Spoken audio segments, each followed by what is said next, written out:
દર્શક મિત્રો, આપ જોઈ રહ્યા છો ગુજરાતની એક એવી ચેનલ કે જે તમારા શહેરના પળે પળના સમાચારો તમારા સુધી પહોંચાડે છે. સ્વાગત છે આપનું A1 અભિક્રાઇમ ન્યૂઝમાં. હું છું એન્કર અર્પિતા પટેલ. રાપર તાલુકાના કુડાજામપર ગામે મીઠાના ડફરે હનુમાનજી મંદિરને ટક્કર મારતા નુકસાન.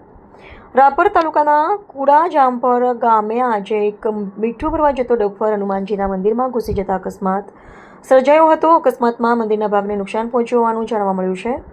સદનસીબે કોઈ જાનહાની થઈ નથી. સ્થાનિક સૂત્રોના જણાવ્યા મુજબ ડફર ભરોડિયા તરફથી મીઠું ભરવા જઈ રહ્યો હતો.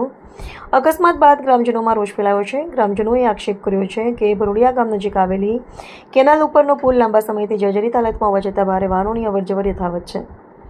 ગ્રામજનોના જણાવ્યા મુજબ મીઠાના ભારે ડફરો ભરોડિયા ગામ તેમજ આસપાસના માર્ગો પરથી ખુલ્લામ પસાર થઈ રહ્યા છે, જેના કારણે અકસ્માતનો ભય સતત રહે છે. આજે બનેલી ઘટનાએ માર્ગ સલામતી અને ભારે વાહનોના નિયંત્રણ અંગે અનેક પ્રશ્નો ઊભા કર્યા છે. રિપોર્ટ